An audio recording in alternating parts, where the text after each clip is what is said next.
Most leaders think teamwork is about trust, alignment, and getting along. But what they often want is agreement without resistance. Because teamwork feels easy when everyone's nodding, deadlines are generous, and pressure is low. But here's what no one tells you. Real teamwork isn't revealed when things are calm. It shows up when pressure hits, when time is tight, when emotions are high, and when leaders don't have the luxury of thinking out loud. Hi, I'm Antrea Dowd, and this is Purpose, Presence, People. And today we're talking about what leadership is really teaching teams in those moments, often without a word. Because when pressure shows up, teams don't fall apart. They fall into patterns leadership has been rehearsing. And once you see those patterns, you cannot unsee them. So remember this. When your team is struggling, I want you to look up, not around. Let's go ahead and get started. I'm Antrea Dowd, leadership strategist, speaker, and former director of patient experience with a foundation in leadership and organizational development. I've spent my career helping leaders show up with presence, communicate with intention, and drive results through people, not pressure. This podcast is about leadership that's practical, human, and impactful. Let's begin. One look at a team tells you everything about the leader. Not because leaders control everything, but because teams reflect what leaders tolerate, what we reinforce, and what we model. What you ignore, you condone. What you condone, you create. What you're creating is organizational culture. So you are designing the culture of your team. And most organizations have aspirations of having teamwork like the 95-96 Chicago Bulls, right? High performance, trust, everyone is doing their thing, pulling their own weight and working together.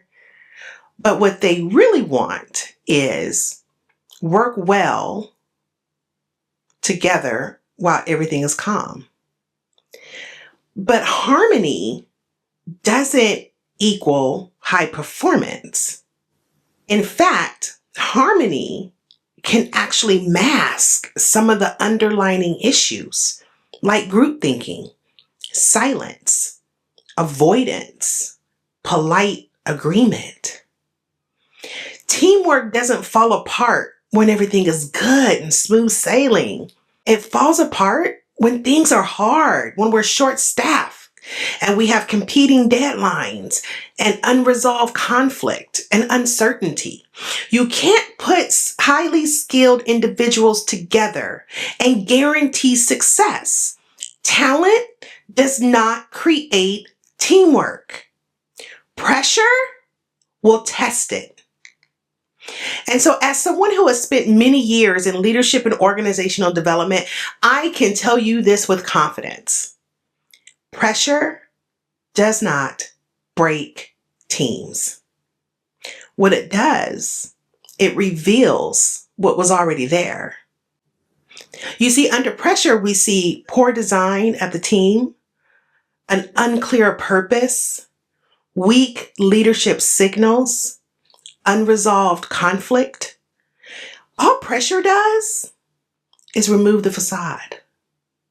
And so let's be honest. I know we all love to say we're family, right? You've got your work wife, your work husband. I get it. I do it too, right? We're all family. We're in this together. But the moment things get rough, we go from being family to distant cousins. Here's a truth I teach leaders all the time. Teams don't need perfection from their leaders. What they need is someone to regulate, someone who's going to walk in and not escalate the chaos, but regulate it. As leaders, we're very quick to describe our teams as dysfunctional when they begin to struggle. But dysfunction isn't chaos. Dysfunction is not dramatic. You see, when leaders are reactive, teams become cautious.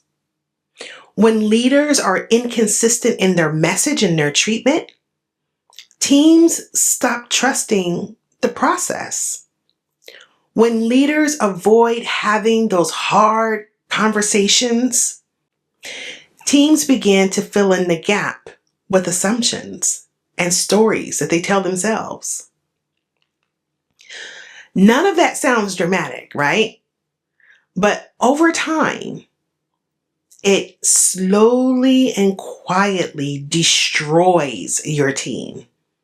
It looks like this: walking on eggshells, silence instead of collaboration, people doing their job but withholding their best ideas. Because teams, they don't sit around diagnosing leadership behavior, right? They don't say, something feels psychologically off today. No, they don't say that. You know what they say? They say things like, well, I'm not going to bring that up. I'll just handle this myself. It's not worth the conversation. And so what happens is when they feel unsafe or unheard or uncertain, they default to protective behaviors. Some people go to silence, don't say anything about anything. And some people go to violence, verbal violence, right? They get loud. They want to argue about everything. But here's the thing. Whether they're silent or loud, they both feel like they're right. The tricky part is neither one of them feel heard. What I'm describing right here is not dysfunction. I'm just describing survival on your teams. And so over time, that's going to show up in our outcomes. Miscommunication, slower decision making, emotional exhaustion, turnover disguised as burnout. Teams don't fail loudly. They slowly erode over time. This is the part where my organizational development brain kicks in, okay? So bear with me. Teams are emotional systems, and systems take cues from the most powerful signal in the room, which is you, the leader. They pay attention to your tone, your posture, your pace. And here's the part leaders often miss. Teams aren't disengaging because they don't care. They disengage because it doesn't feel safe to contribute. And safety is not created by policy.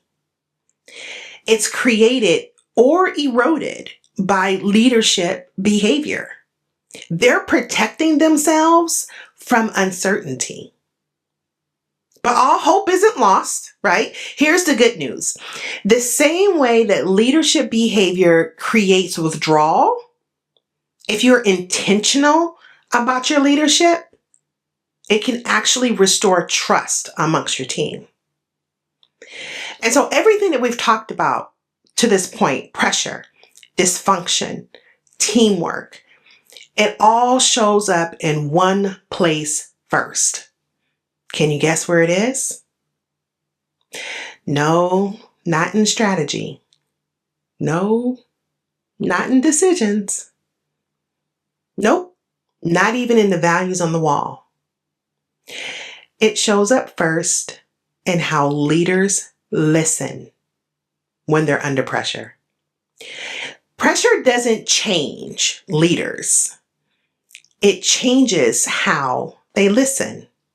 I use this listening ladder not as a communication model, but as a pressure diagnostic tool. You see, it answers one question for me in real time. Where did pressure just drop me? Well, why do I ask that question?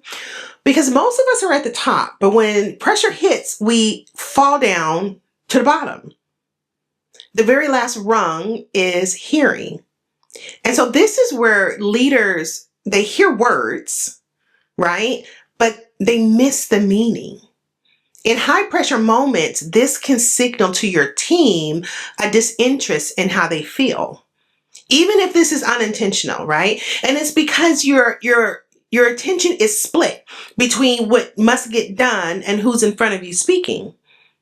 But when people feel unheard, they adjust to the new version of you, right? And so as a result, people stop sharing their ideas.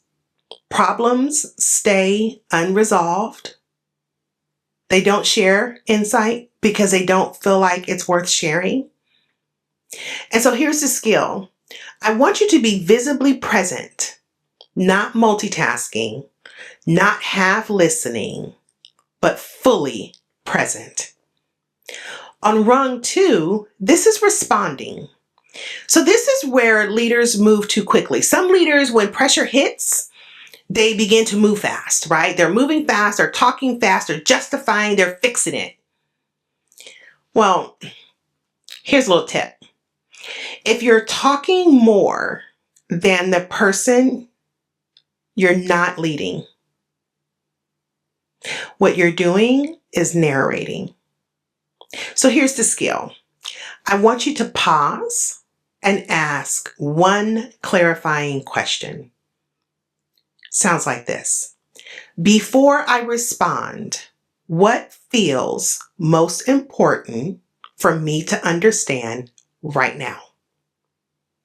This question is critical because it makes your listening visible, right? And it shows them that we want to hear what they have to say. The next rung is understanding. This is where false alignment shows up, right? And it's because leaders think that they're listening to their team, but teams still leave misaligned, right? Because everyone's in the same meeting, but they walk away all with thinking something differently was decided. What does this look like? Well, they're nodding, right? But they're not nodding in agreement. They're nodding because they want the session or the meeting to end. And so what I want you to do, the skill with this one, is reflect back meaning.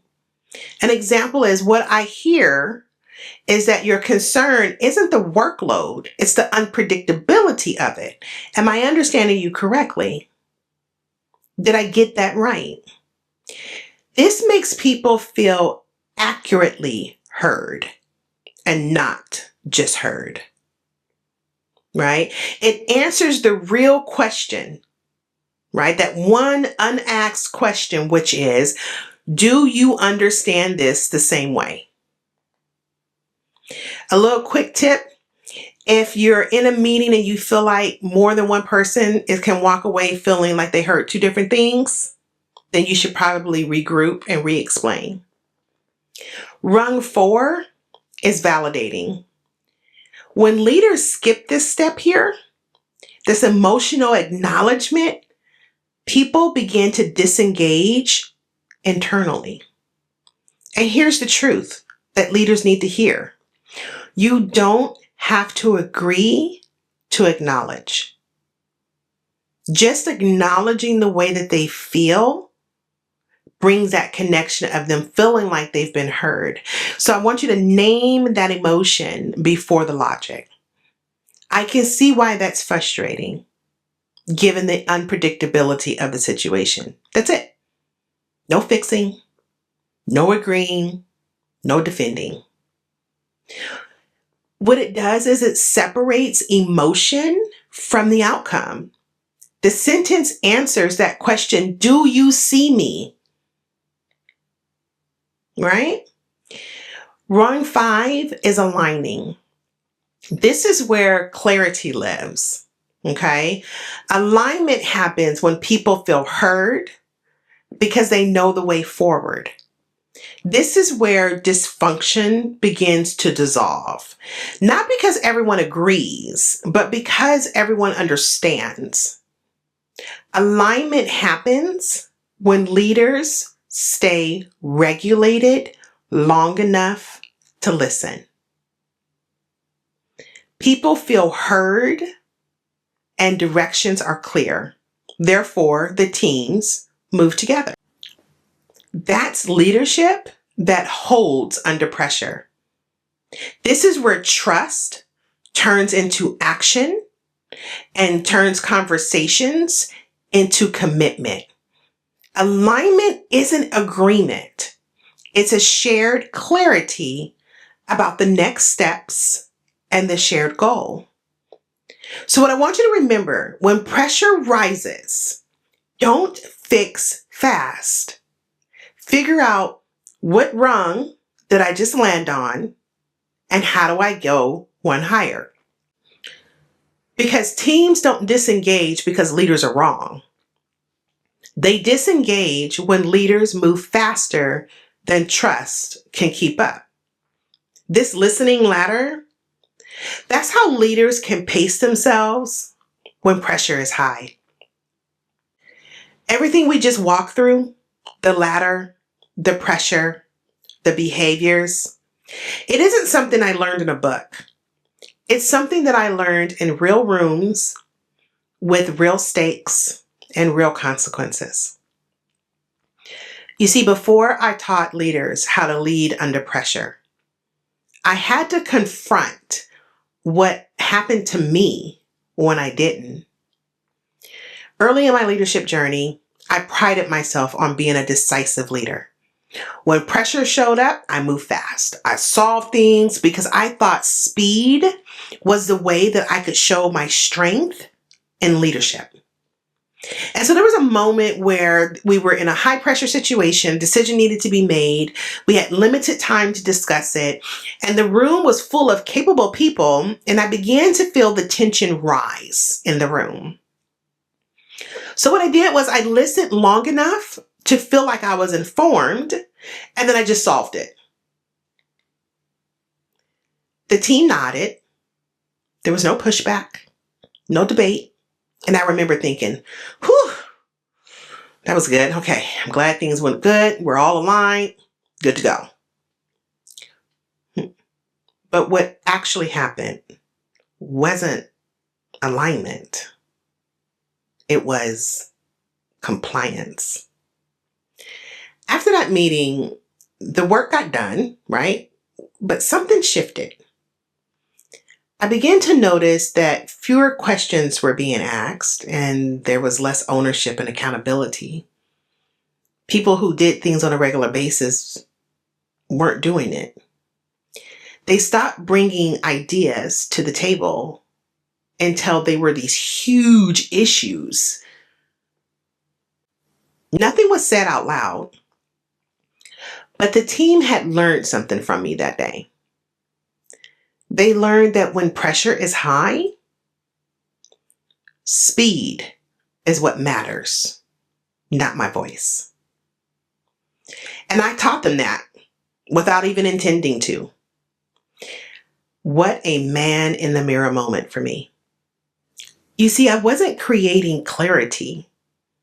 I was creating silence. And the issue wasn't my decision. It was how pressure dropped me down the ladder, and I skipped misunderstanding, I skipped validation, and I mistook quiet for agreement. That experience reshaped how I lead and how I coach leaders today. Because teams don't disengage when leaders are wrong.